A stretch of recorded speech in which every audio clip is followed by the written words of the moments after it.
سورہ فاتحہ۔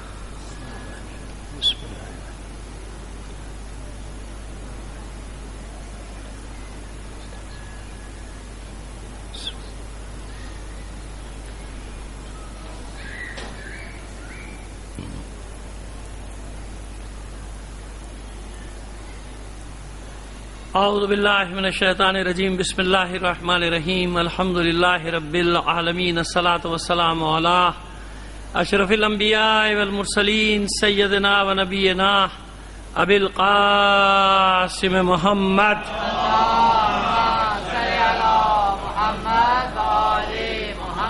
وآلہ الطیبین الطاہرین المعصومین، ولعنۃ اللہ علی اعدائہم اجمعین من الآن الی قیام یوم الدین، اما بعد فقد قال اللہ تعالی فی کتابہ المبین وہو اصدق القائلین وقولہ الحق۔ بسم اللہ الرحمن الرحیم، شہر رمضان الذی انزل فیہ القرآن ھدی للناس بینات من الھدی والفرقان۔ صلوات بھیج دیجیے محمد علی محمد پر۔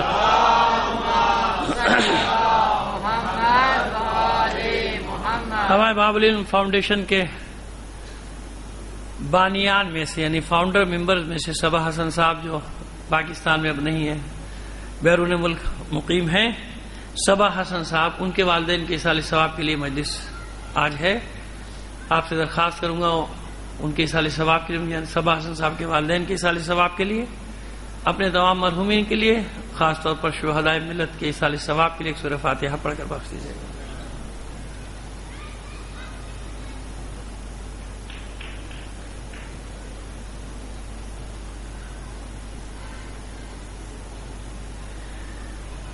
اور جیسا کہ آپ تک خبر پہنچ گئی ہوگی، آج پھر وہاں کویت میں مومنین کی مسجد میں جمعے کی نماز کے دوران دھماکہ ہوا، اور آخری خبریں آنے تک 15-16 مومنین تقریباً کتنے ہو گئے، حال میں تو کافی دیر پہلے پتہ چلا تھا۔ ان تمام شہداء کے لیے خاص طور پہ ایک سورہ فاتحہ پڑھ کر بخش دیجیے گا۔ بسم اللہ الحمد للہ۔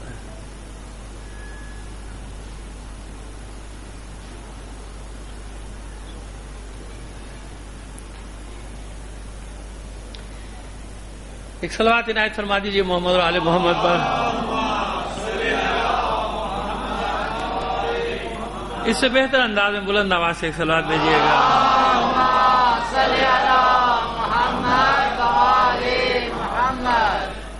2-4 منٹ آپ کے لیں گے اس کویت کے حوالے سے۔ آپ کو یہ بتا دیں کہ اب یہ ساری لہر پھیل تو گئی، عرب ممالک میں بھی سب شروع ہو گیا، لیکن کویت میں جو واقع ہوا ہے وہ ذرا سا مختلف ہے۔ وہ اس لیے مختلف ہے، میں آپ کو بتا دوں، اس بات کو یاد رکھیے گا کہ جب یہ سانحہ ہوا، جس وقت بلاسٹ ہوا، تو سب سے پہلے جو شخص وہاں پہنچا ہے وہ وہاں کا امیر تھا۔ کویت کا امیر بغیر پروٹوکول کے اپنی گاڑی میں سب سے پہلے اس مسجد میں پہنچا تھا، اس کا پروٹوکول بعد میں پہنچا تھا۔ اور 4 بجے 5 بجے جب میری بات ہو رہی تھی تو اس وقت وہ امیر خود ہاسپٹل میں موجود تھا زخمیوں کے ساتھ۔ فرق ہے، آپ یاد رکھیے۔ اور یہ کویت میں کیوں کیا گیا جہاں کوئی امکان ہی نہیں، مطلب کویت میں تو کوئی ایسا سلسلہ ہے نہیں۔ کویت ان ممالک میں ہے جنہوں نے آل سعود کا ساتھ نہیں دیا۔ یہ اس لیے آپ کو معلوم ہونا چاہیے یہ ساری باتیں۔ ہمارے لوگ سب کو برا بھلا ایک دم کہنا شروع کر دیتے ہیں نا۔ کویت کے حالات بالکل مختلف ہیں۔ عمان نے بھی ساتھ نہیں دیا، جس کا دارالحکومت مسقط ہے، آل سعود کا اس حملے پہ جو یمن پہ حملہ ہوا ہے۔ اور کویت بھی وہ ملک ہے کہ اس نے کویت سے جب مدد طلب کی اتحاد میں شامل ہونے سے، کویت نے انکار کر دیا تھا۔ اس نے کہا تھا کہ میرے یہاں بڑا امن و امان ہے، میرے یہاں لوگ سکھ چین سے رہ رہے ہیں، شیعہ سنی سب، میں اس مسئلے میں نہیں الجھن چاہتا۔ اور اس کا پس منظر کیا ہے؟ اس کا پس منظر یہ ہے کہ جب صدام نے حملہ کیا تھا، کویت پر قبضہ کیا تھا، تو اس وقت صرف وہاں کی شیعہ آبادی نے ریسسٹ کیا تھا اور کسی نے، سب چلے گئے تھے، صرف شیعوں نے ریسسٹ کیا تھا، وہاں رہے تھے۔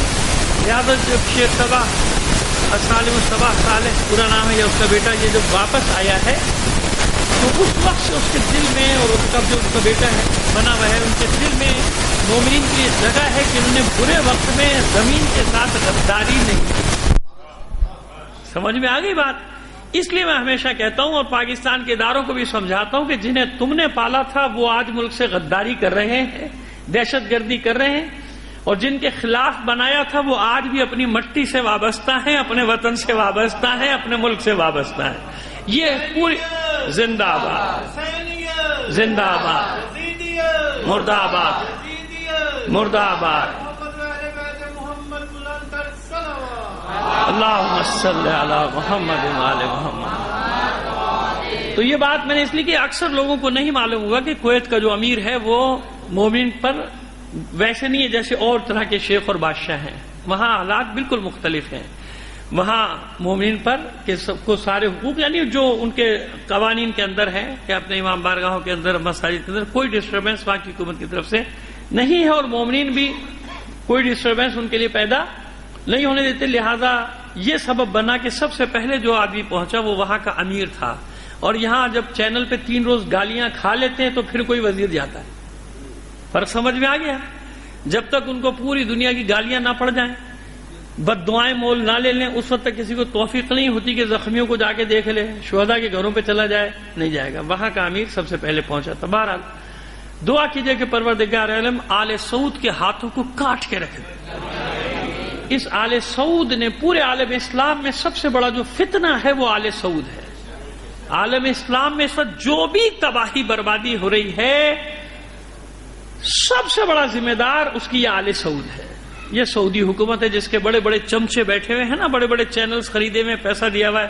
اس کے بعد پورے عالم اسلام میں ورنہ مجھے بتا دے کوئی کویت میں کیا وجہ ہے, کویت میں کیا ہو رہا تھا, کویت میں کون سا شیعہ سنی جھگڑا چل رہا تھا, کوئی جھگڑا چل رہا تھا. یہاں تو آپ کہہ دیتے ہیں کہ صاحب وہ اس کے حامی اس کے حامی. کویت میں کیا تھا, کویت میں کیا ہوا ہے. لہذا اب آپ کی سمجھ میں آ جانا چاہیے کہ اصل فتنہ جو ہے سب سے بڑا فتنہ وہی آل سعود ہے. اسی آل سعود کی وجہ سے عالم اسلام کو نقصان اٹھانا پڑ رہا ہے اور عالم اسلام مسلسل یعنی نقصان دیکھ رہا ہے, تباہی کی طرف جا رہا ہے, زوال کی طرف جا رہا ہے.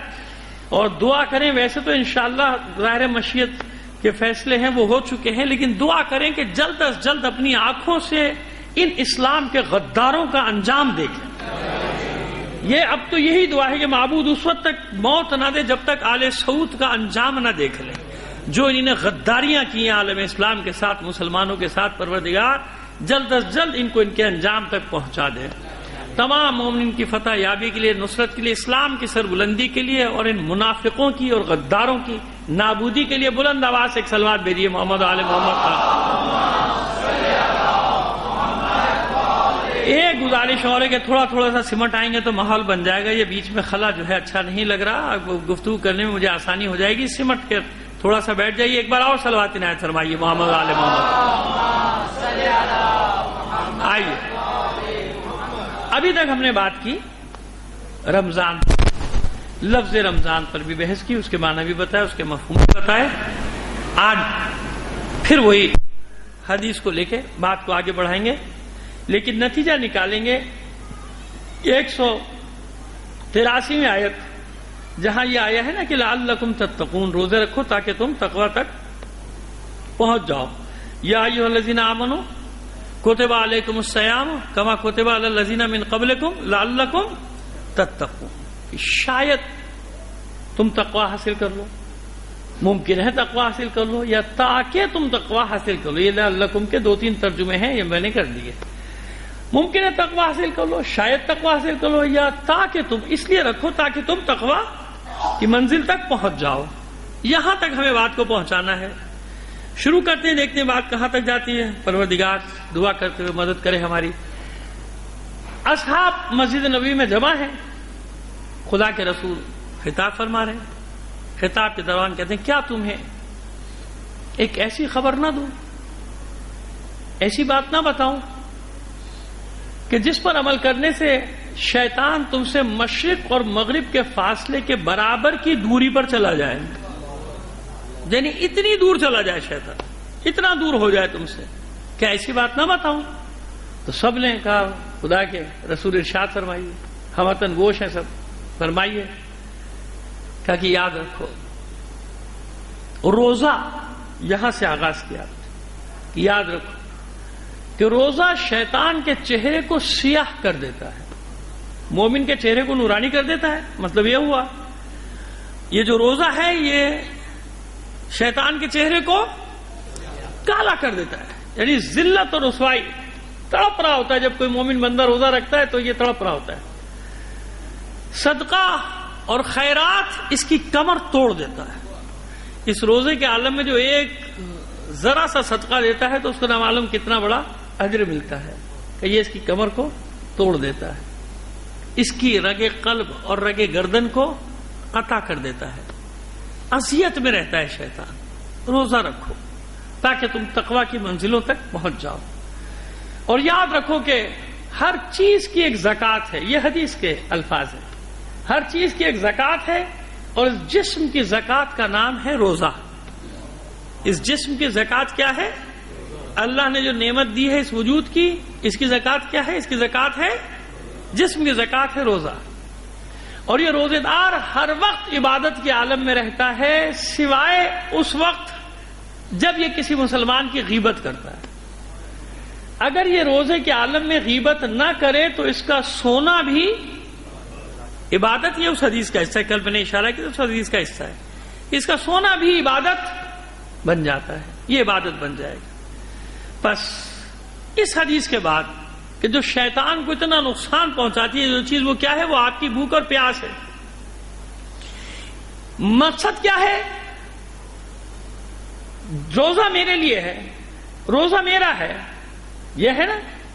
کیسے پہنچے گا اس منزل تک آدمی؟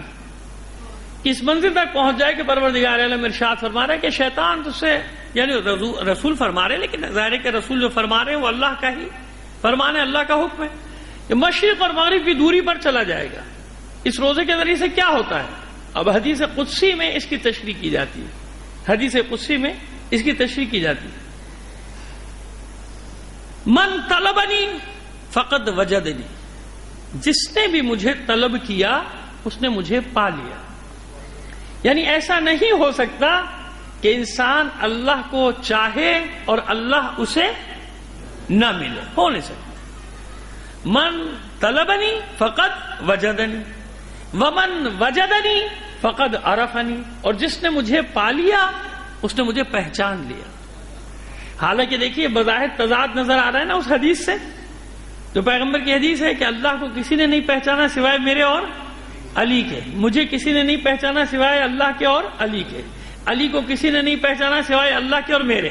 لیکن یہ بتا دیں گے، یہ بھی بتا دیں گے، بھی مقدمہ بنا رہے ہیں، تمہید بنا رہے ہیں، پھر آگے بات بڑھے گی تو بتائیں گے کیا مطلب ہے اس کا۔ من وجدنی فقد عرفنی، جس نے مجھے پا لیا اس نے مجھے پہچان لیا۔ ومن عرفنی، اور جس نے مجھے پہچان لیا، فقد احبنی، وہ میری محبت میں مبتلا ہو گیا۔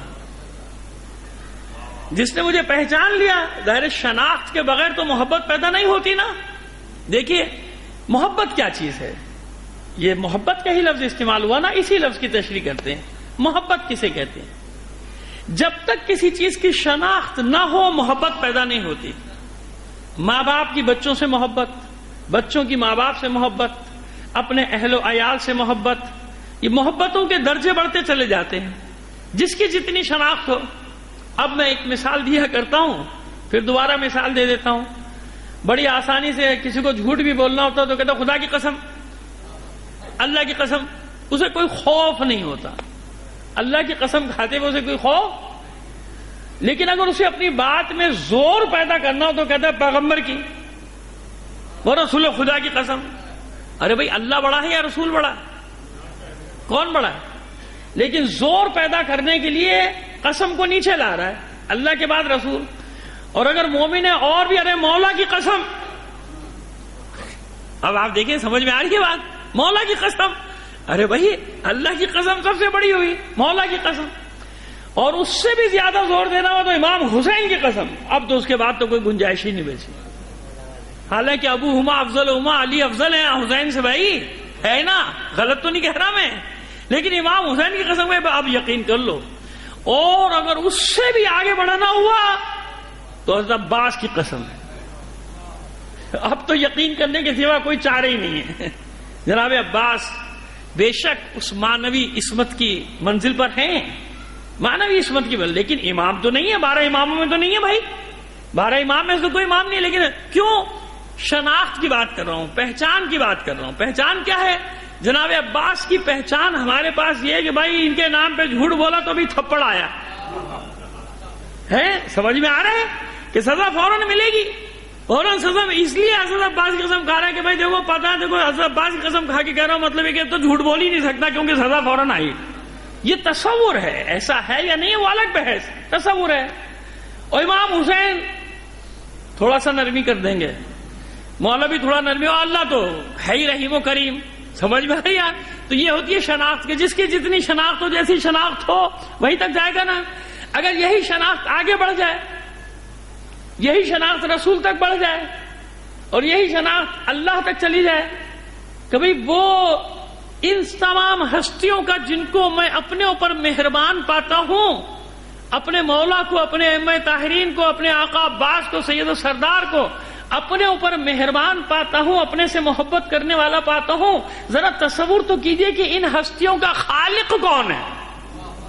ان ہستیوں کا خالق اللہ ہے نا، اور یہ محبت کا پیدا کرنے والا کون ہے؟ تو جس نے یہ محبتیں ماں کے دل میں ڈالی، باپ کے دل میں ڈالی، بھائی بہن کے دل میں ڈالی، اور ائمہ طاہرین کو ہم پر مہربان بنائے، تو وہ خود کتنی محبت کرتا ہوگا. اسی لیے پیغمبر کو کیا کہا جاتا ہے؟ محبوب الہی، حبیب الہی. یعنی اللہ محبت کرتا ہے، محبوب الہی ہے پیغمبر ختم مرتبہ. تو اللہ کی محبت کتنی، مگر کیا ہے وہ شناخت کی بات، کہ جو جس میدان میں جتنا آگے بڑھتا ہے اللہ کی محبت بڑھتی جائے گی، اور پھر وہ کہلاتا ہے فنا فی اللہ. اب معصومین کی منزل تو چھوڑ دیجئے، مولا کائنات کی منزل کیا ہے عبادت میں، اس کو چھوڑ دیجئے، مولا کے غلاموں کی منزل پر آ جائیے کہ وہ اللہ کی محبت میں کس طرح سے آگے بڑھے. پورا واقعہ کربلا کس کی محبت میں ہو رہا ہے؟ اللہ کی. عشق حسین کیا ہے؟ انصار حسینی جانتے کہ عشق حسین ہی وہ وسیلہ ہے جو ہمیں اللہ کے عشق سے جوڑ رہا ہے. عشق حسین اسی لیے تو ہے. عشق حسین کس لیے ہے؟ ائمہ طاہرین کو ہم کیوں مانتے بھائی؟ اس لیے کہ وہ اللہ کا دین جو حقیقی جو مذہب حق ہے وہ ہم تک پہنچانا. تو ان سب کا ملجا و ماوا، ان سب کا منتہا مطلوب و منتہا مقصود کیا ہے؟ وہ اللہ کی ذات، کہ وہاں تک پہنچانا ہے. اب جس کی جتنی معرفت بڑھتی ہے اتنا ہی وہ اللہ کی محبت میں گرفتار ہوتا چلا جاتا ہے. من عرفنی فقط احبنی. پھر اس کے دل میں اللہ کی محبت پیدا ہوتی ہے کہ میرا اللہ مجھ پر کتنا مہربان ہے، میں کتنی نافرمانیاں کرتا ہوں، میں یہ چاہتا ہوں کہ جس نے میرے ساتھ زیادتی کی ہے اس کو فوراً سزا ملنی چاہیے. ہر انسان کا دل چاہتا ہے کہ اتنا ظلم کیا ہے معبود، اس نے مجھ پر تہمت لگائی ہے، یہ میرا مال کھا گیا، یا اللہ اس کو سزا دے، اور سزا نہیں ملتی. اس کو ہم کہتے ہیں بھائی عجیب نظام ہے، اتنا غلط آدمی ہے پھر بھی اس کو سزا دنیا میں نہیں مل رہی. اچھا اب یہ اپنے اوپر لے آئیے آپ بات کو. اگر یہی طے ہو جائے کہ ہر گناہ کی، ہر جرم کی سزا فوراً ملنی ہے، تو ذرا اپنے حساب کیجئے، پھر سوچئے نا کہ اگر مجھے بھی ہر غلطی کی سزا فوراً ملنے لگی تو میرا کیا ہوگا.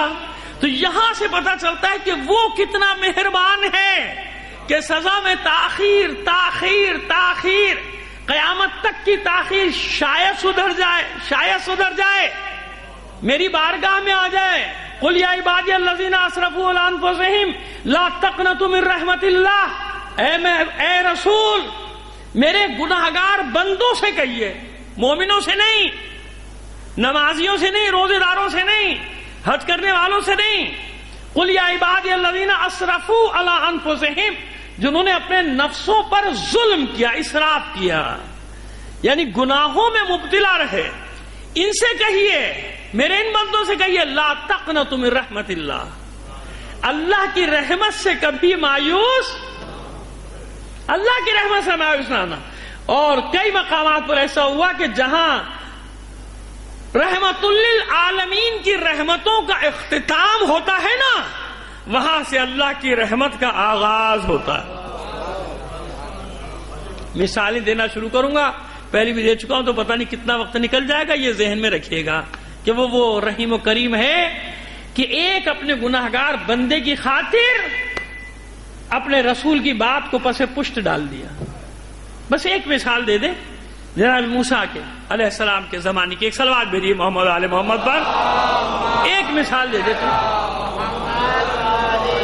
سنی ہوگی لیکن یہ موقع آ گیا اس کی تکرار کا. یہ وہ واقعات ہیں جو مسلسل تکرار ہوتے رہنا چاہیے. معصوم بچوں کے دماغوں میں یہ باتیں بیٹھتی چلی جائیں کہ یہ جیسے ابھی ہم نے 4-5 دن دیکھے تھے کراچی میں جو حالات گزرے، وہ واقعی وہاں کے لوگ جانتے ہیں. جو بیچارے 2-2.5 کروڑ آدمیوں پر گزری ہے، وہی جانتے ہیں جن پر گزر گئے، جنہوں نے لاشیں اٹھا لی، سینکڑوں سے اب تو 1000 سے اوپر تجاوز کر گیا کہ نہ لائٹ نہ بجلی نہ خود. خیر ہر جگہ خدا سب کو اپنی حفظ و امان میں رکھے. میں کراچی کا رونا نہیں رو رہا، یہ تو پورے پاکستان کا رونا ہے، کہیں اس وجہ سے، کہیں اور کسی وجہ سے، کہیں اور کسی وجہ سے. مصیبت تو سب جگہ ہی آئی ہے، وہ مصیبت جو خود ہم نے اپنے اوپر مسلط کر لی. تو ایسے ہی ہوا، قحط پڑ گیا، بارش نہیں ہوئی. جمع ہو گئے لوگ جناب موسیٰ کی بارگاہ میں. آپ کلیم اللہ ہیں، کلام کرتے تھے نا اللہ سے، آپ کلیم اللہ ہیں، پوچھئے کیا ہوا آپ سے، کیا قصور ہو گیا؟ بارش نہیں بھائی، اتنے گناہ گار ہیں، بارش ہوتی رہی، اب تو بارش نہیں ہو رہی. تو جواب ملا کہ موسیٰ قوم میں ایک فرد ایسا ہے جس کے گناہ اتنے بڑھ چکے ہیں کہ جب تک یہ درمیان میں رہے گا بارش نہیں ہوگی.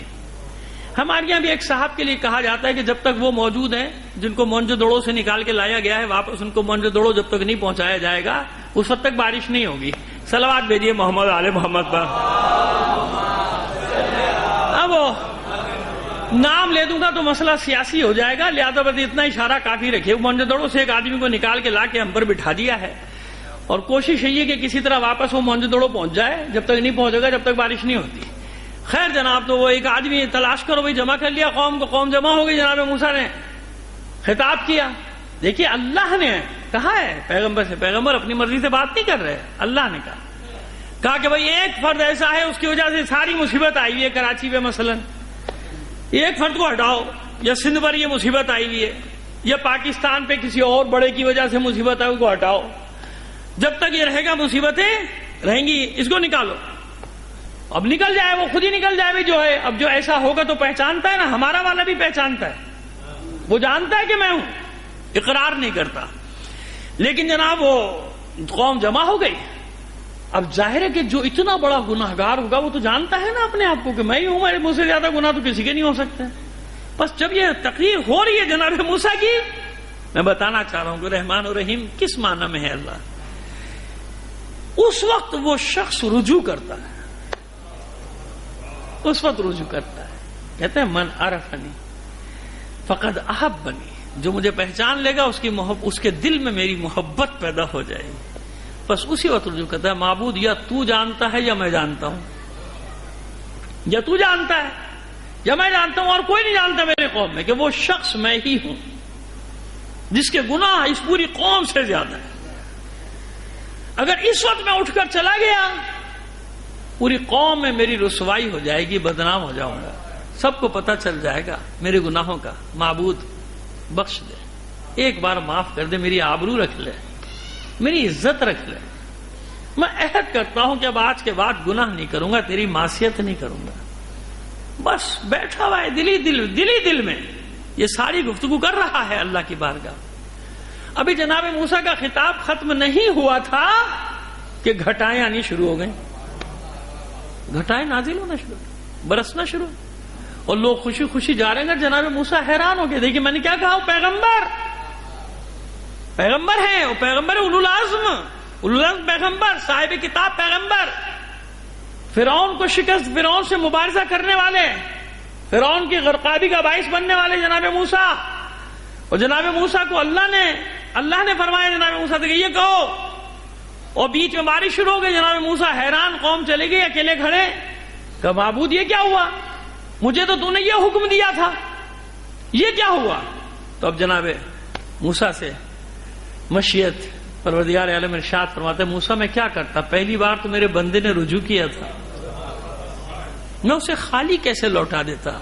ہم پہچانتے نہیں نا، رجوع تو کرو. بابو آپ کے ماں باپ سے زیادہ، آپ کے اپنے آپ سے زیادہ وہ آپ سے محبت کرتا ہے، کیونکہ خالق ہے،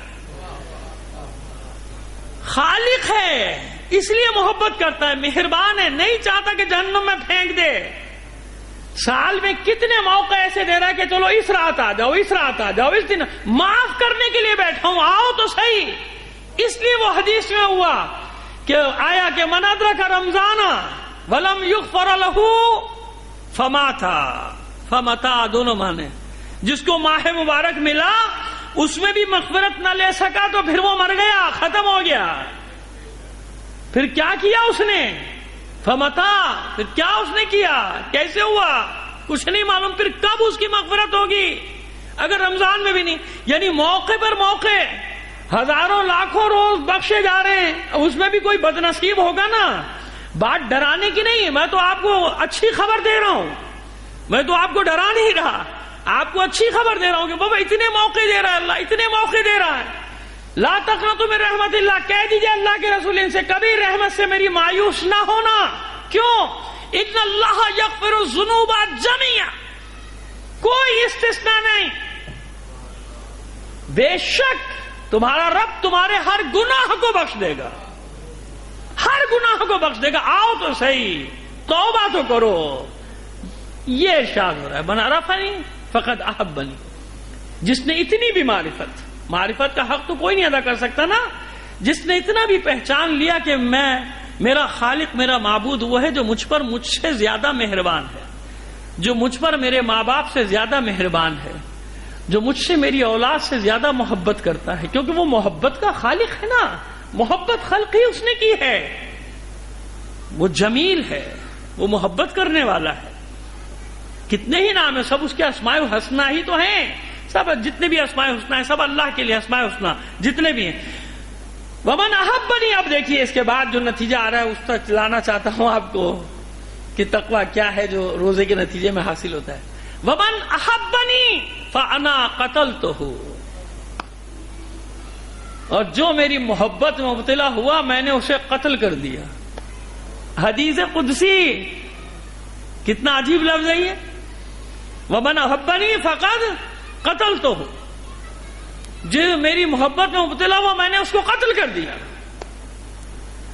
ومن انا قتلتہ فعلی دیتہ، اور جسے میں نے قتل کیا، پروردگار عالم، حدیث قدسی پڑھ رہا ہوں، ایک لفظ ادھر ادھر نہیں کر رہا ہوں، جانتا ہوں کہاں پڑھ رہا ہوں، ایک لفظ آگے پیچھے نہیں کر رہا ہوں. جو لفظ حدیث ہے وہ آپ کے حدیث قدسی ہے، وہی پیش کر رہا ہوں آپ کے سامنے. ومن انا قتلتہ فعلی دیتہ، جسے میں نے قتل کیا اس کی دیت بھی میرے ذمہ ہے. اب آپ دیکھیں نتیجہ دیکھیں. فعلی دیتہ، اس کی دیت میرے ذمہ ہے. قتل کی دیت ہے نا. پروردگار عالم فرما رہا ہے ومن احبنی فانا قتلتہ، جو میری محبت میں مبتلا ہوا فقد انا قتلتہ، میں نے اس کو قتل کر دیا. ومن انا قتلتہ فعلی دیتہ، اور جسے میں نے قتل کیا اس کی دیت مجھ پر ہے. اب وہ دیت کیا ہے؟ فانا دیتہ، اور میں اپنے اس محبوب بندے کی خود دیت ہوں. یعنی میں اس کا اور وہ میرا. اللہ ایک مومن بندے کی دیت اپنے آپ کو قرار دے رہا ہے. یہ ہے مطلب الصوم لی وانا اجزی بہ، یہ میرے لیے ہے عبادت اور میں اس کی جزا ہوں. اور کیا چاہیے؟ جسے اللہ مل جائے اسے اور کیا چاہیے؟ انا دیتہ. ابھی قتل کی بھی تشریح کرتے ہیں، قتل کا کیا معنی ہے، لیکن ابھی تو ہم نے لفظی ترجمہ آپ کے سامنے بیان کر دیا. صلوات بھیجیے محمد آل محمد پر.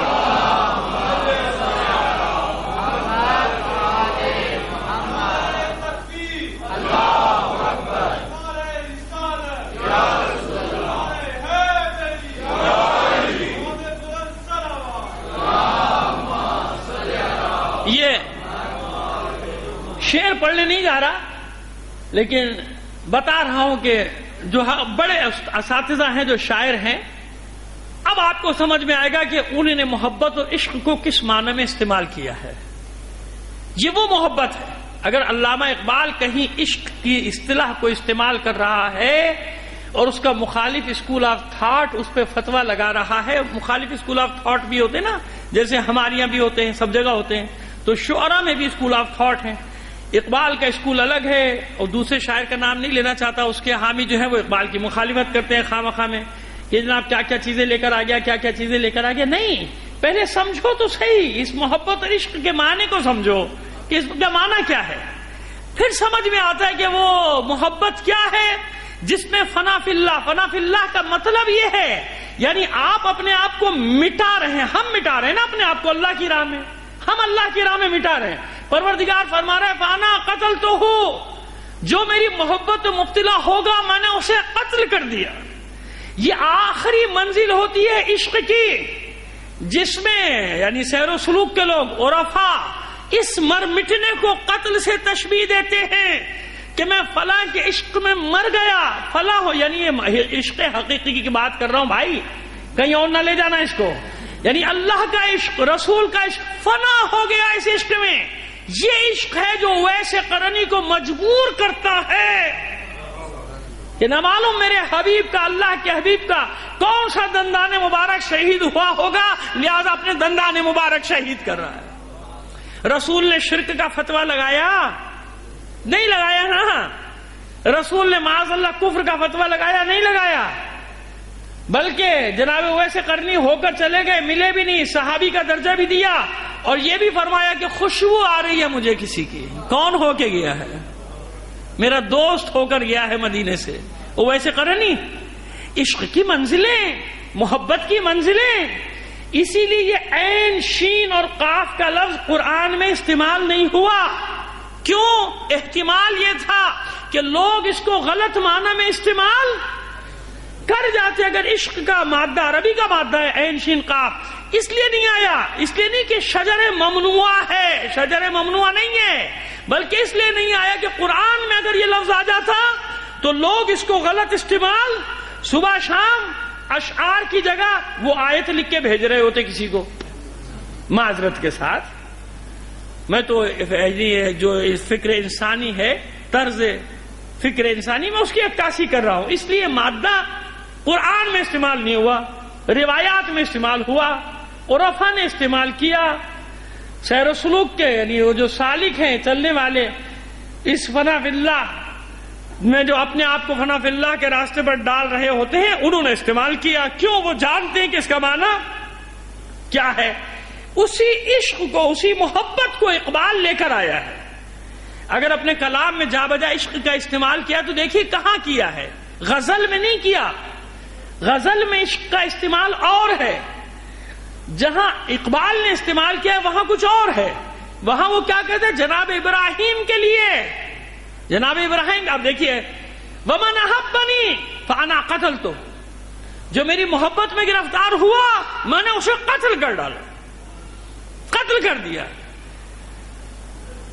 اور جسے میں نے قتل کر دیا وَأَنَا قَتَلْتُهُ فَعَلَيَّ دِيَتُهُ، اس کی دیت بھی میرے ذمہ ہے۔ بس اب اس شعر کو دیکھیے، آپ ہزاروں بار سنا ہوگا آپ نے اقبال کا، بے خطر کود پڑا آتش نمرود میں عشق۔ یہ ہے وہ اللہ کا عشق، یہ ہے وہ محبت جس میں ابراہیم سکون کے ساتھ، گھبراہٹ کے ساتھ تھوڑی، گھبراہٹ کے ساتھ کہا، کوئی گھبراہٹ ہے، کوئی بے چینی ہے، کوئی خوف ہے؟ کچھ نہیں ہے، اس میں پڑھ چکا ہوں مجلس۔ جناب ابراہیم کو کوئی خوف نہیں، یہ ہے وہ عشق، یہ ہے وہ محبت کہ جہاں اللہ کی راہ میں اپنے آپ کو فنا کیا جا رہا ہے، اور پھر اللہ دیت میں کیا دے رہا ہے جناب ابراہیم کو؟ خلیل اللہ، میرا خلیل ہے، میرا دوست ہے، ابراہیم میرا ہے، میں ابراہیم کا ہوں۔ صلوات بھیجیے محمد آل محمد۔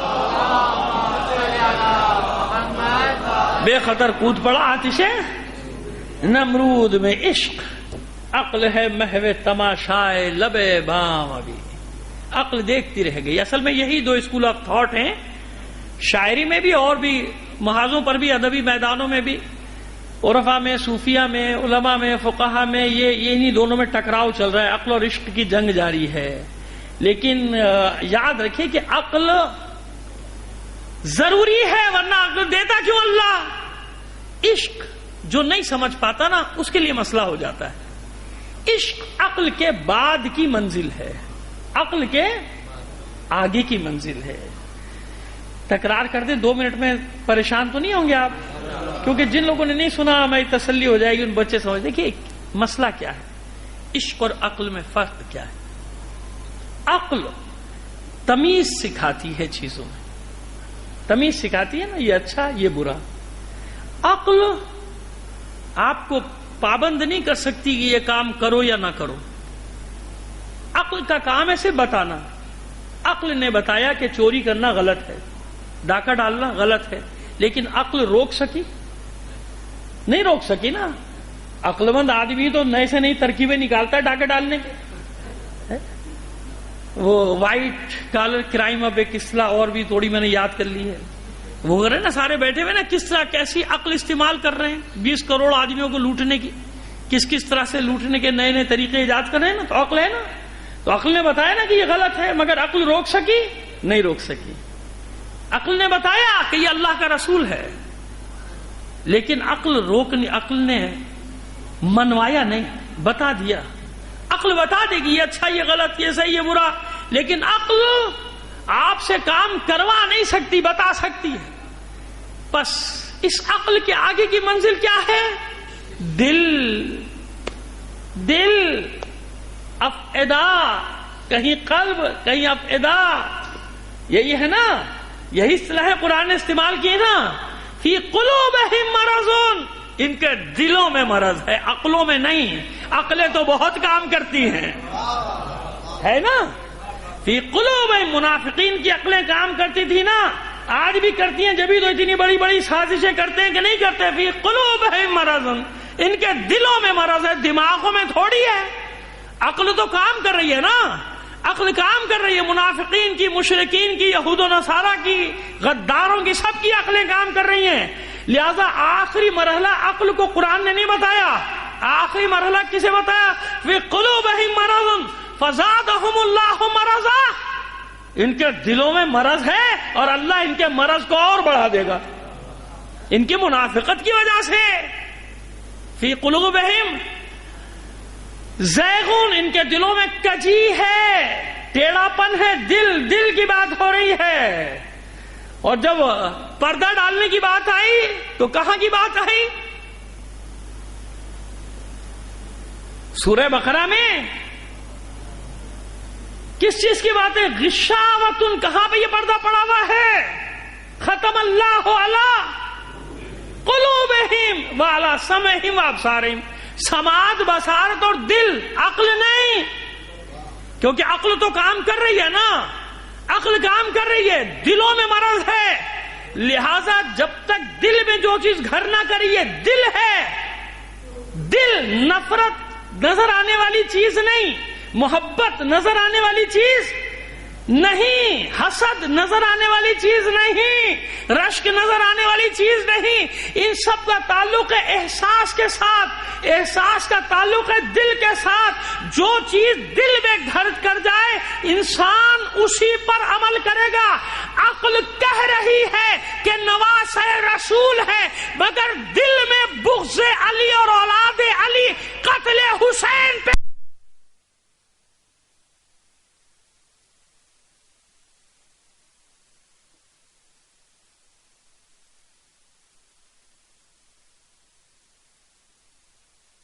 یہ جو اپنے آپ کو اللہ کی راہ میں فنا کر رہا ہے، یہ نہیں کر رہا، میں کر رہا. انا قتلتہ، کیوں؟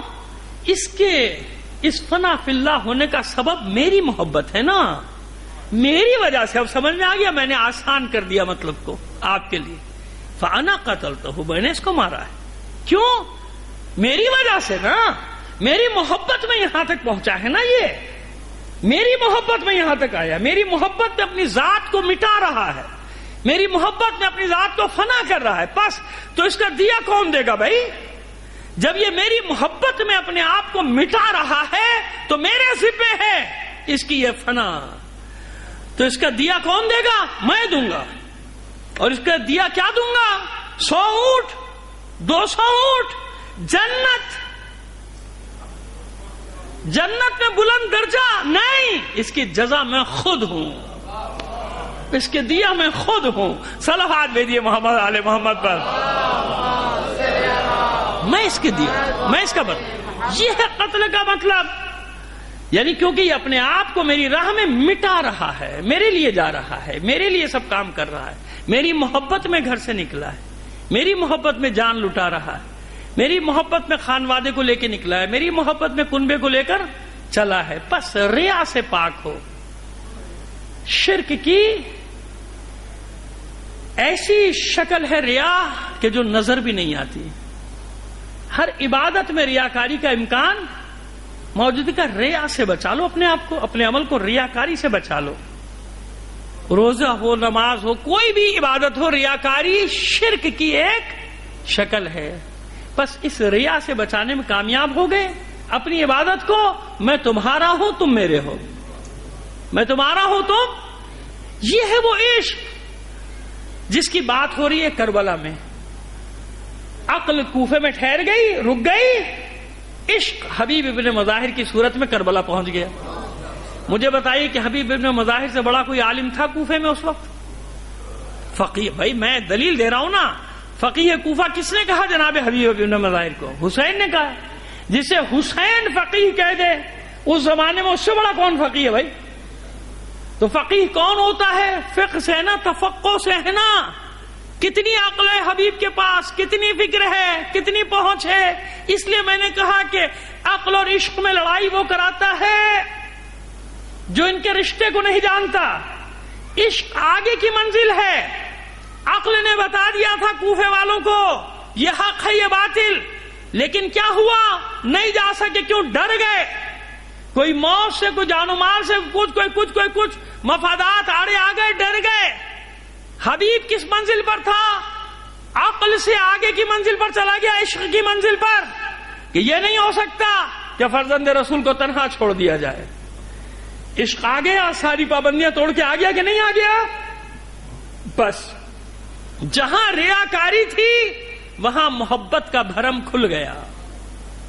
محبت کے دعوے دھرے کے دھرے رہ گئے. سب نے محبت کا دعویٰ کیا تھا نا کوفے میں. ریاکاری تھی نا، محبت کا دعویٰ تو کیا تھا، لیکن جب وقت پڑا تو وہ ریاکاری کھل کر سامنے آ گئی. کیونکہ ریاکار جان تھوڑی دے گا، وہ تو دکھاوے کے لیے سب کر رہا تھا نا. دکھاوے کے لیے عبادتیں، دکھاوے کے لیے محبت، دکھاوے کے لیے عشق. تو جب میدان آیا کارزار کا سامنے تو اب کہاں سے؟ اب تو جان بچا کے بھاگے گا. لیکن جہاں ریا نہیں ہوگی وہاں کون ہوگا؟ وہاں حبیب ابن مظاہر ہوگا. پس ہر عبادت کی منتہا وہ ہے، اور ریا سے پاک عبادت یہی تقوی الہی ہے. اس لیے روزے کو اپنے لیے قرار دیا، صوم لی میرے لیے ہے. کیوں؟ یہ عبادت نظر نہیں آتی جب تک کہ تم بتاؤ گے نہیں کسی. بھائی رمضان میں تو ٹھیک ہے، باقی حالات میں جب تک بتاؤ گے نہیں تو روزہ کیسی عبادت ہے جس میں ہاتھ پیر نہیں ہلانے؟ باقی عبادتوں میں تو ہاتھ پیر ہلانے نا، وجود کی حرکت ہے. روزے میں وجود کی حرکت نہیں ہے. کہ اس لیے لعلکم تتقون، کیونکہ ریاکاری سے پاک ترین عبادت ہے، یعنی قریب ترین ہے، قریب ترین ہے پاکیزہ ہونے میں یہ عبادت روزہ. کیونکہ اس میں ریاکاری نہیں ہے، بے نیازی ہے. اس میں بھوک اور پیاس کی برداشت ہے، کھانے سے بے نیازی، پینے سے بے نیازی. وہی سمدیت والی بات آ جاتی ہے جو میں کل کر چکا.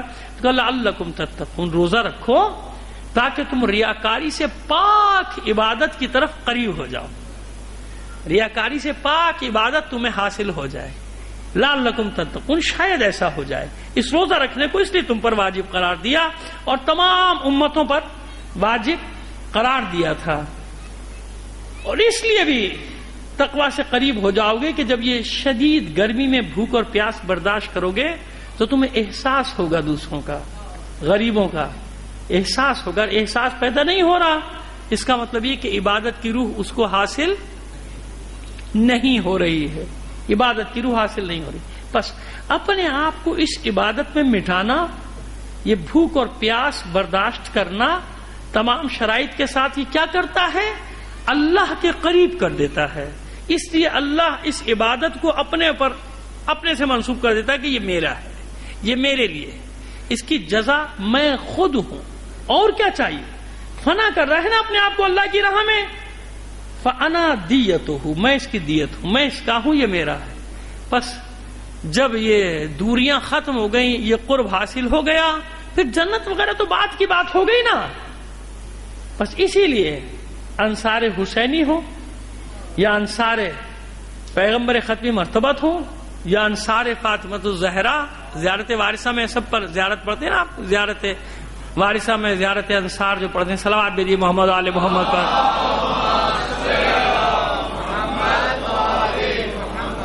انصار رسول خدا ہوں، انصار علی مرتضیٰ ہوں، انصار حسن مجتبیٰ ہوں، انصار حسین ہوں، یہ سب کے سب کس منزل پر ہیں؟ یہ اپنے آپ کو علی یا حسین کے عشق میں فنا کر چکے، مٹا چکے. اور جب مٹا چکے ان کا اپنا کچھ بھی نہیں رہا. بس ان کی جزا کیا بنی, ان کی دیت کیا بنی؟ ان کی دیت بنی خود اللہ کہتا ہے میں ان کی جزا ہوں, میں ان کی دیت ہوں. اور کوئی زبردستی تو نہیں, مجبوراً تو نہیں. دیکھیے معذرت کے ساتھ برا مت مانیے گا, ہمارے یہاں تو بعض دفعہ موت حادثاتی ہوتی ہے نا.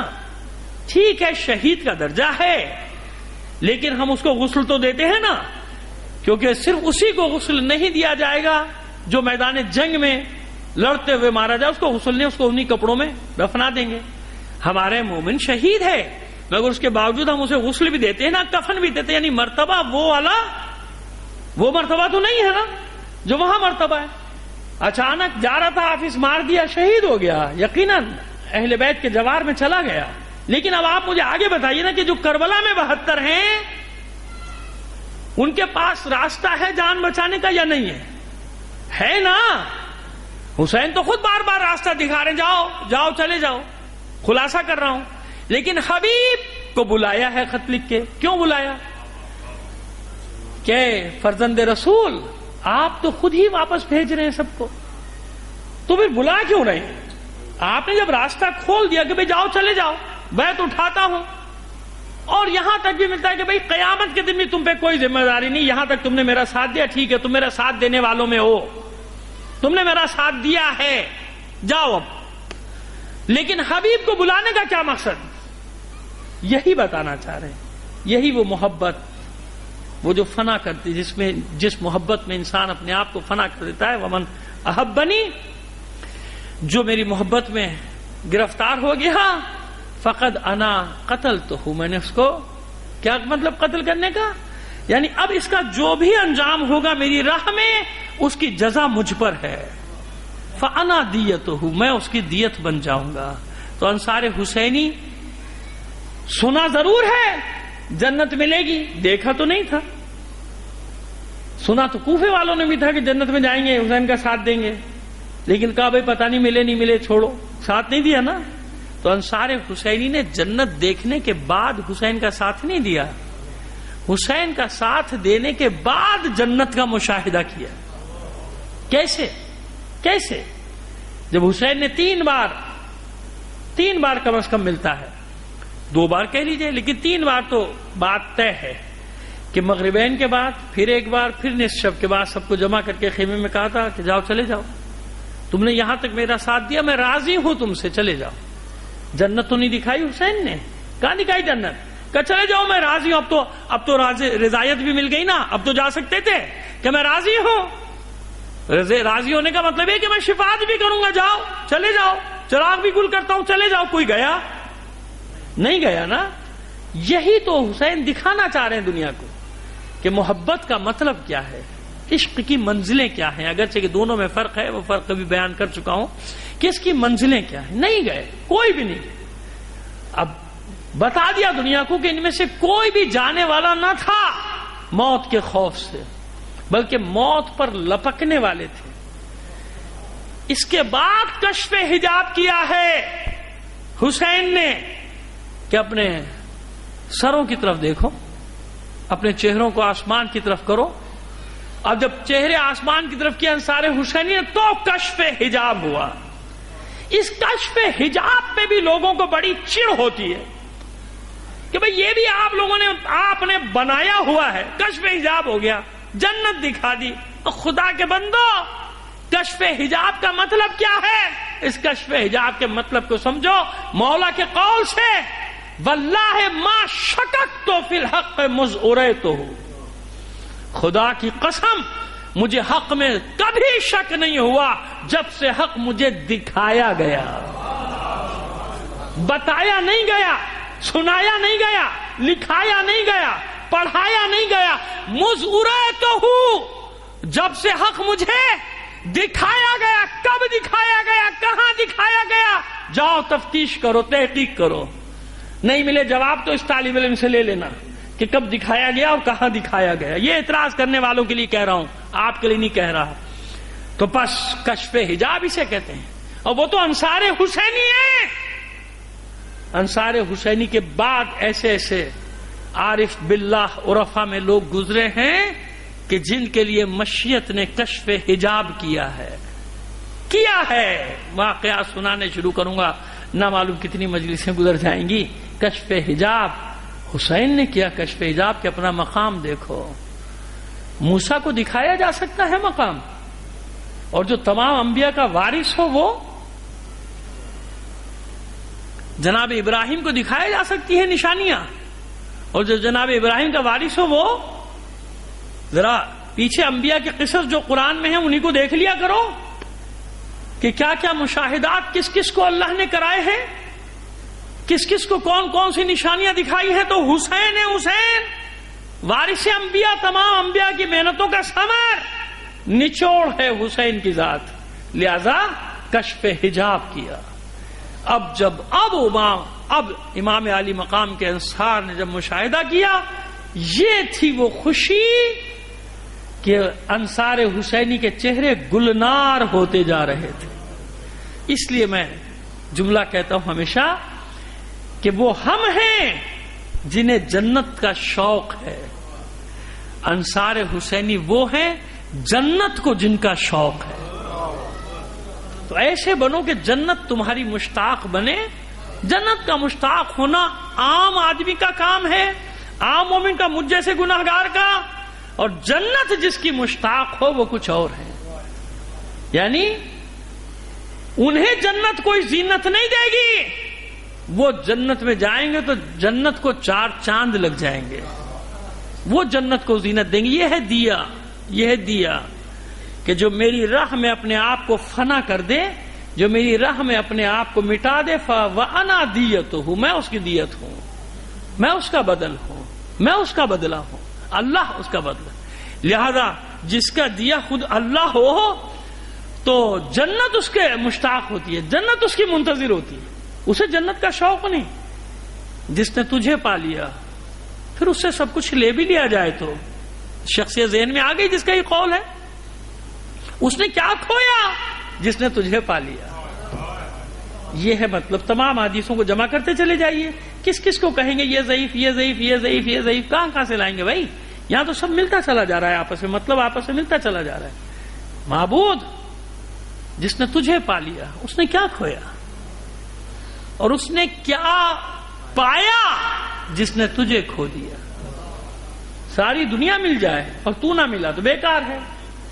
اور جس نے تجھے پا لیا پھر اسے کیا چاہیے؟ سب کچھ اس سے لے لیا جائے. جسے اللہ مل گیا اسے کیا میں چاہیے؟ یہ مطلب ہے. بس اب اس تقویٰ کی منزل کو اور وقت جات نہیں تھا, آگے بڑھائیں گے, زندگی رہی کل کی مجلس میں. لیکن مقصد یہ ہے کہ ریاکاری سے پاک ہو کر ایسی عبادت کر لو کہ اس منزل تک پہنچ جاؤ. اس منزل تک پہنچ جاؤ کہ تمہیں کوئی بشارت بھی نہیں دے اللہ, نہ کوئی حکم دے. کیا مطلب ہے عربی؟ یہ کیا بات ہوئی؟ متقین, متقین. قرآن مجید میں متقین وہ واحد طبقہ ہے جسے اللہ نے کوئی حکم دیا ہی نہیں ہے, نہ ڈرایا ہے نہ حکم دیا. جیسے مومنین کو نہیں یا ایھا الذین آمنوا کہہ کے یہ کرو, یہ نہ کرو, یہ کرو, یہ نہ کرو. متقین کو پورے پڑھ لیجیے گا, پورے رمضان میں پڑھتے چلے جائیے. متقین کو اللہ نے جہاں بھی خطاب کیا ان کے منصب کے ساتھ, ذالک الکتاب لا ریب فیہ ھدی للمتقین ان اللہ مع المتقین انما یتقبل اللہ من المتقین ان المتقین فی جنات وعیون تلک الدار الآخرۃ نجعلها للذین لا یریدون علوا فی الارض ولا فسادا والعاقبۃ للمتقین. ایسے ہی ہے نا, الذین یقولون ربنا هب لنا من ازواجنا وذریاتنا قرۃ اعین واجعلنا للمتقین اماما. یہ ہے متقین قرآن میں. کیوں؟ کیا مطلب کہ متقی کو کچھ نہیں کرنا؟ نہیں, یہ منزل ہی آگے کی ہے. یا ایھا الذین آمنوا اتقوا اللہ. ایمان آخری منزل نہیں, مومن ہونا آخری منزل نہیں. اے مومنو آگے بڑھو تقوی کی طرف.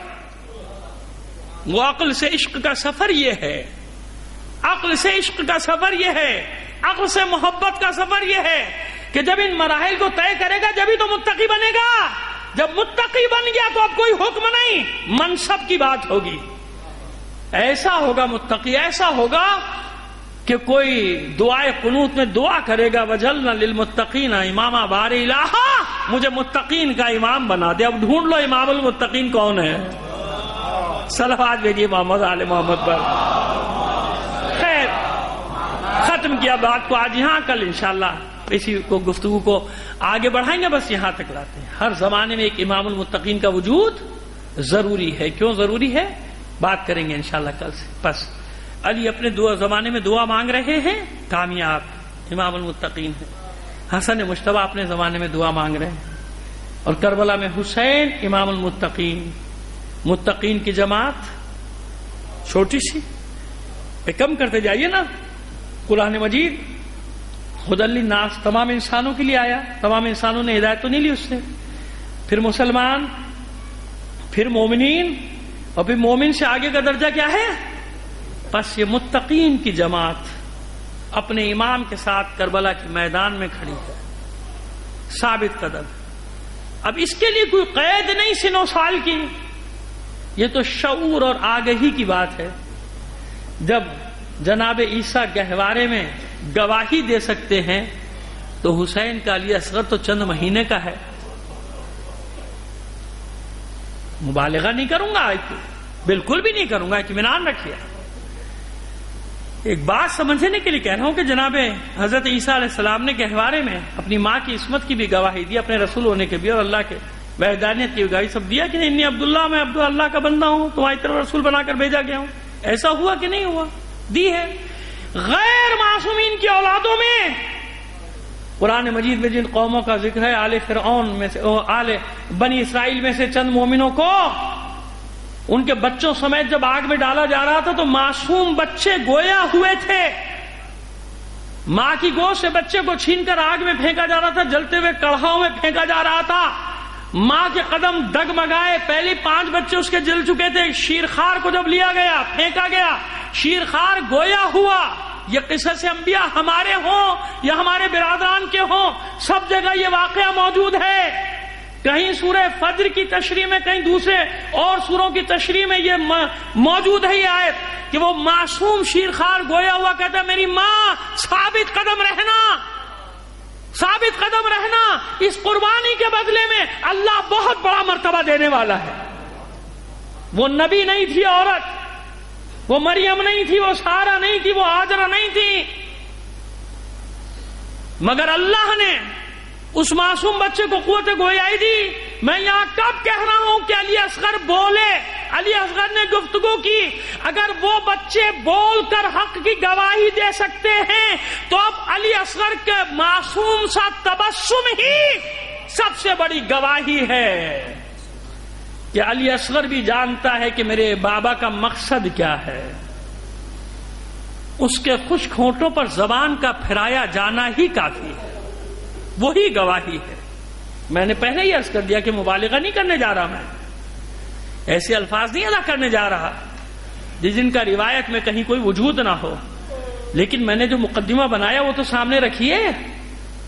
اب تو مان لیجئے کہ معصوم شیرخوار علی اصغر کی زبان کی تاثیر کیا ہے؟ سوکھی سی زبان، سوکھے ہوئے لب، چہرہ پیاس سے اور دھوپ سے کملا گیا تھا، جانتے ہیں، زرد پڑ گیا تھا، جس کی ماں کا شیر بھی خشک ہو گیا تھا، وہ علی اصغر۔ ایسے تھوڑی آ گئے تھے حسین سب کو لے کر، جس کردار کی ضرورت تھی کربلا میں ہر اس کریکٹر کو لے کر آئے تھے، نہ کوئی زیادہ تھا نہ کوئی کم تھا، جسے جانا تھا پہلے چلا گیا۔ عاشور کے دن جس کی ضرورت تھی ہر اس کردار تھا۔ اور علی اصغر کی شہادت کوئی معمولی شہادت ہے جسے لوگ ایسے ہی آسان سا سمجھتے ہیں؟ باپ کے ہاتھوں پہ بچے کا منقلب ہو جانا، وہ باپ جو خیمے سے یہ کہہ کر لایا ہے کہ لاؤ، پیاس سے تڑپ رہا ہے میرا معصوم بچہ، لے جاتا ہوں، شاید کسی کو ترس آ جائے، اس بچے کو پانی پلا دے، جنگ تو مجھ سے ہے نا۔ لوگ یقین نہیں کرتے تھے، آپ مبالغہ کرتے ہیں کہ علی اصغر کو 6 ماہ کے بچے کو کون شہید کرے گا۔ آج سمجھ میں آ گئی بات۔ 21ویں صدی میں عورتوں کے پیٹ چاک کر کے بچوں کو نکال کے مارا گیا۔ آج ماؤں کی گودوں سے چھین کے گولیاں سروں پہ ماری گئی معصوم بچوں کے۔ اب سمجھ میں آیا کہ جب 21ویں صدی میں ایسے وحشی درندے موجود ہیں تو وہ تو زمانے جاہلیت سے بالکل قریب تھے، بالکل قریب تھے۔ ابھی کتنا عرصہ ہوا تھا جناب سید الشہداء جناب حمزہ کا کلیجہ چبائے ہوئے، کتنا عرصہ گزرا تھا، وہی تو لوگ تھے، بس کلمہ پڑھ لیا تھا، عادتیں تو نہیں بدلی تھیں۔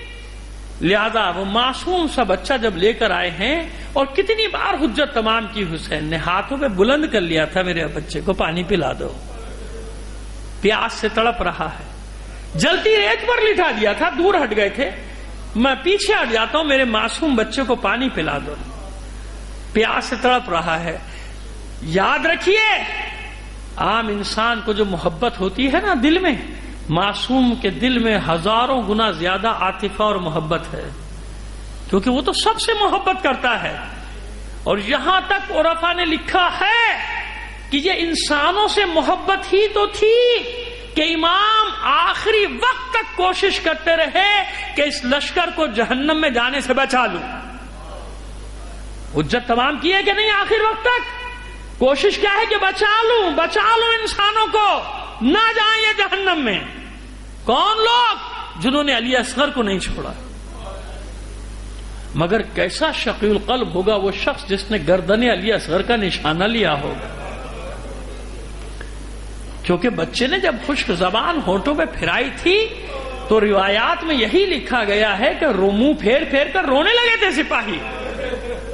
عمر سعد کا لشکر رو رہا تھا، کئیوں نے تلواریں رکھ دی کہ بھائی نہیں لڑتے، بچے کو کون مارے گا، اس کو پانی پلاؤ، اس سے ہماری لڑائی نہیں ہے۔ یہ ہوا عمر سعد کے سر پہ پہنچ گئے سپاہی، یہ بچے سے ہماری کاہے کی لڑائی ہے، اس کو تو پانی پلاؤ۔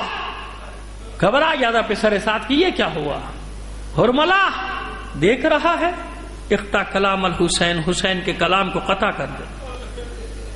اب میں اپنے بزرگوں کی زبانی جو مصائب پڑھتا ہوں وہی پڑھوں گا۔ یہی ہے نا کہ ہرملہ نے تیرے سے شعبہ کمان میں جوڑا، سے شعبہ یعنی 3 منہ والا، تیرے سے شعبہ کمان میں جوڑا، جس کے لیے وہ کہتا ہے کہ 6 دن تک میں نے زہر میں بجھایا تھا ان تیروں کو۔ وہ 6 تیر جو لے کر چلا تھا، یہ تیر اس نے کئی دن تک زہر میں بجھائے تھے، ڈبو کے رکھے تھے زہر میں۔ وہ تیر کمان میں جوڑا اور معصوم بچے کی گردن کا نشانہ لیا۔ لیکن میں نے عرض کیا کہ میں اپنے بزرگوں کے جملوں کا سہارا لیتا ہوں کہ گمان یہ ہے، یقین یہ ہے کہ حکم دیا تھا پسر سعد نے، اقطع کلام الحسین، حسین کے کلام کو قطع کرا، علی اصغر کو مارنے کا حکم تھوڑی دیا تھا۔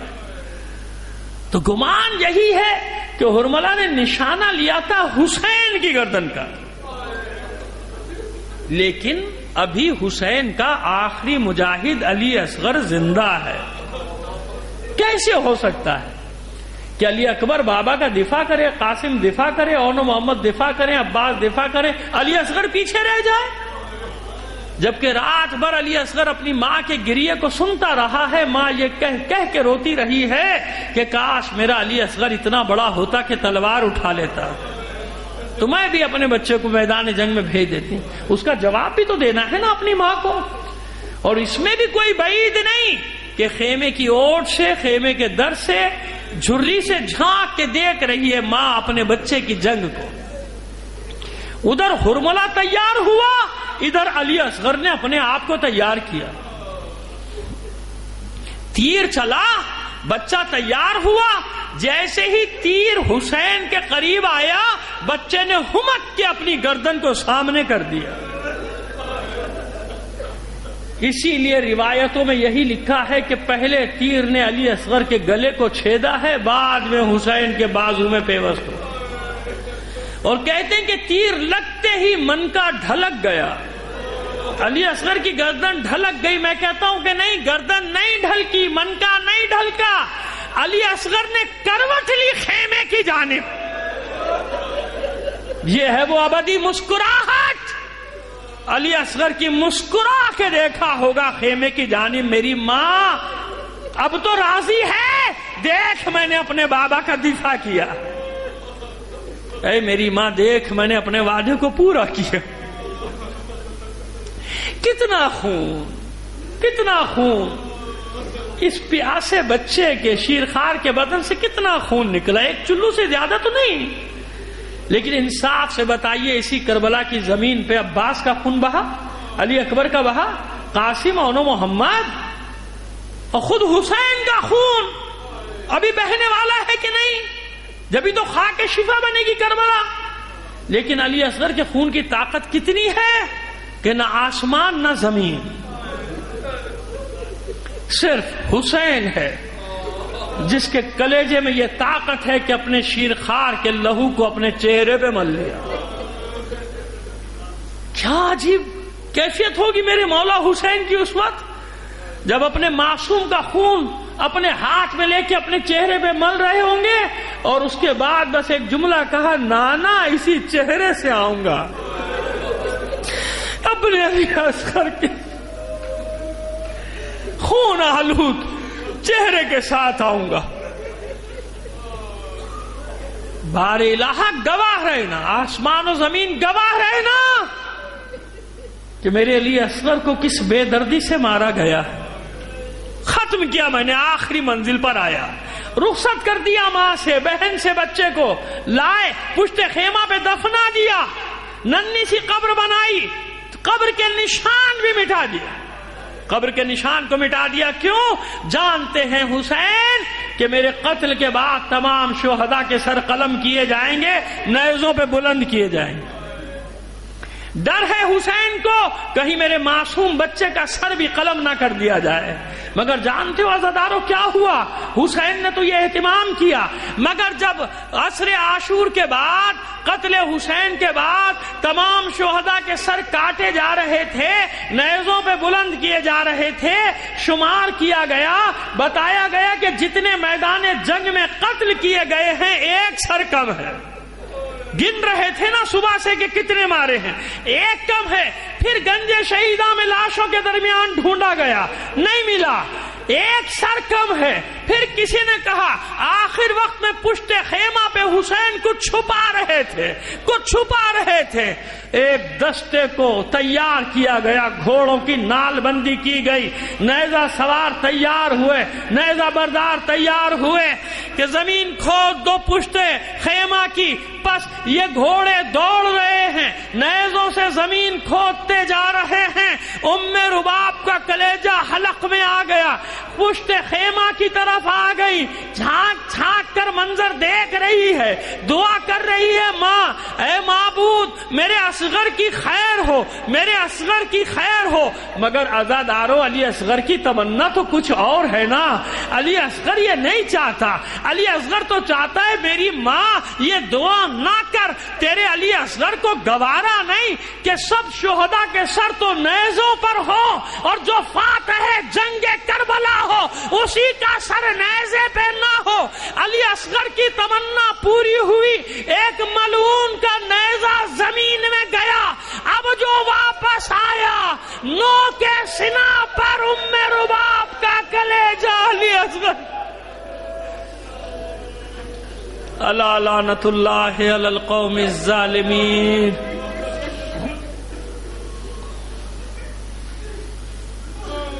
وَسَيَعْلَمُ الَّذِينَ ظَلَمُوا أَيَّ مُنقَلِبٍ يَنقَلِبُونَ۔ بار الہ بحق محمد و آل محمد ہمارے اس قلیل عمل کو قبول فرما لے، اپنی حاجات اپنے امام زمانہ کے توسل سے تیری بارگاہ میں پیش کرتے ہیں۔ دنیا میں جہاں کہیں بھی مومنین آباد، ان کی جان و مال، عزت و آبرو کی حفاظت فرما۔ عزاداران حسین کو اپنے حفظ و امان میں رکھ۔ جو مومنین عزادار ہونے کے جرم میں شہید کر دیے گئے انہیں شہداء کربلا کے ساتھ محشور فرما۔ جو بیمار ہیں، زخمی ہیں، بہت سے مومنین نے اپنے مریضوں کی شفا یابی کے لیے کہا ہے، اس میں ہمارے ایک دوست ظفر حمدانی صاحب کو بھی شامل کر لیجیے۔ بار الہ ان سب کو بحق بیمار کربلا شفائے کاملہ و عاجلہ عطا فرما۔ جو اسیر ہیں، بحق اسیران کربلا انہیں رہائی عطا فرما۔ جو بے روزگار ہیں انہیں روزگار عطا فرما۔ جو برسر روزگار ہیں ان کے رزق حلال میں برکت عطا فرما۔ جو مقروض ہیں غیب سے ان کے قرضوں کو ادا فرما دے۔ جو اپنے بچوں کے رشتوں کی طرف سے پریشان ہیں، بار الہ ان کی پریشانیوں کو دور فرما دے۔ بار الہ بچے بچیوں نے ہمارے قوم کے امتحانات دیے ہیں، انہیں دنیا اور آخرت کے امتحانات میں کامیابی عطا فرما دے۔ بار الہ یہ یمن، شام، عراق، لبنان میں جس فتنے نے سر ابھارا ہے، اس فتنے کا سر کچل کے رکھ دے۔ مومنین کو سرخروئی، سر بلندی اور کامیابی عطا فرما۔ بار الہ کویت میں آج ان مومنین کا نماز کی حالت میں خون بہایا گیا، ان کے پسماندگان کو صبر جمیل عطا فرما۔ ان شہداء کو شہداء کربلا کے ساتھ محشور فرما. اور میری آواز جہاں تک بھی جائے یا نہ جائے، لیکن میں ایک انسانی فریضہ سمجھتا ہوں کہ پہلی بار ایسا ہوا ہے کہ کویت میں اس بلاسٹ کے بعد، دھماکے کے بعد، سب سے پہلے پروٹوکول کے بغیر جو شخص وہاں پر پہنچا، یہ وہیں سے مجھے فرسٹ ہینڈ اطلاع آئی ہے، میں کوئی سنی سنائی بات نہیں کر رہا ہوں، وہاں کا امیر سب سے پہلے پہنچا ہے. اور اس وقت تک بھی وہ ہاسپٹل میں تھا، کیونکہ یہ بھی میں نے پہلے بتا دیا، بعد میں لوگ آئے کہ کویت وہ ملک ہے کہ جس نے اس اتحاد میں سعودی عرب کی، آل سعود کی مخالفت کی ہے، آل سعود کے ساتھ شامل نہیں ہوا، لہذا وہاں اس پورا ملک میں بھی یہ سب اب کھیل شروع ہو گیا. بار الہ اس کی بہرحال اس نے یہ نیکی کی ہے کہ ہمارے غم میں سب سے پہلے آ کر وہاں کا بادشاہ، وہاں کا امیر شریک ہوا، اسپتال میں گیا اور بغیر پروٹوکول کے آ گیا تھا. اس کی توفیقات میں اضافہ فرما، اور وہاں جو امن و امان ہے اس امن و امان کو قائم و دائم رکھ. معبود اس آل سعود کے ہاتھوں کو کاٹ کے رکھ دے، سامراجی طاقتوں کو تباہ و برباد کر دے، ہمارے ملک کی سرحدوں کی حفاظت فرما، دہشت گردوں کو نیست و نابود کر دے، ان کے ٹھکانوں کو برباد کر دے، ان کے سرپرستوں کو ذلیل و رسوا کر دے. پاک افواج کو دہشت گردوں پر جلد از جلد آخری ضرب لگانے کی توفیق عطا فرما. تعجیل فرما ظہور امام زمانہ. میں آپ سے درخواست کروں گا برادر صبا حسن کے مرحوم والدین کے لیے، والدین مرحوم کے لیے، اپنے تمام مرحومین کے لیے، شہدائے ملت اور آج جو کویت میں شہید کیے گئے ان تمام شہداء کو شامل کر کے، اور مولانا شہنشاہ حسین نقوی صاحب کی اہلیہ جو بھی چند روز پہلے انتقال فرما گئیں، ان سب کے لیے ایک بار سورہ